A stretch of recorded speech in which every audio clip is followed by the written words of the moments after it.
Many dental procedures are potentially painful. If the nerve impulse reaches the patient's brain, it's interpreted as being painful.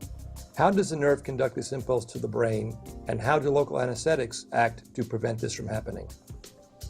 Sensory neurons that conduct pain are composed of three major parts: the axon, the dendrite, and the cell body.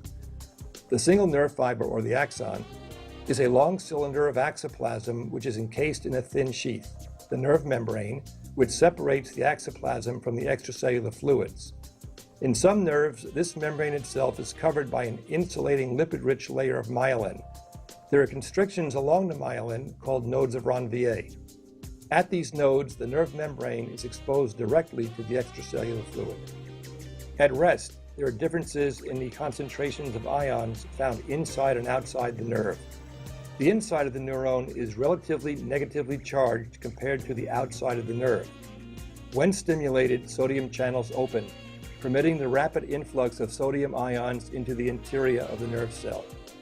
The interior of the cell becomes positively charged as these sodium ions rapidly enter into the cell, a process we call depolarization. Then the process of repolarization starts, with the active transport of potassium ions out of the nerve cell to restore the resting equilibrium. In non-myelinated nerves, the impulse moves forward by a sequential depolarization of short adjoining membrane segments. In myelinated nerves, the impulse leaps forward from node of Ranvier to node of Ranvier, a much more rapid conducting process called saltatory conduction. The propagated nerve impulse reaches the brain, where it is interpreted by the patient as pain. How do local anesthetics act to prevent the nerve impulse from reaching the brain?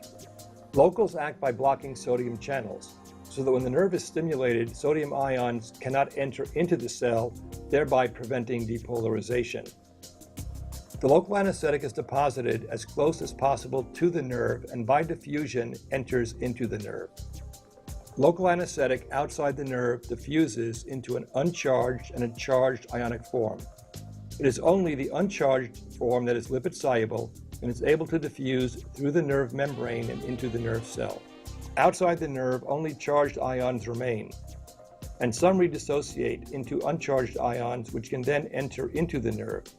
Theoretically, all the charged ions eventually become uncharged, but because there are lymphatics and blood vessels in the surrounding tissues, a quantity of local anesthetic will never enter into the nerve. On the inner surface of the nerve, some of the uncharged ions redissociate into the charged form. These charged ions enter into sodium channels attaching to drug receptor sites, blocking the entry of sodium into the nerve when it is stimulated.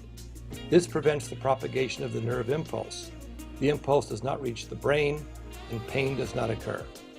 When enough local anesthetic is diffused into the nerve, impulse conduction is stopped and the patient is anesthetized.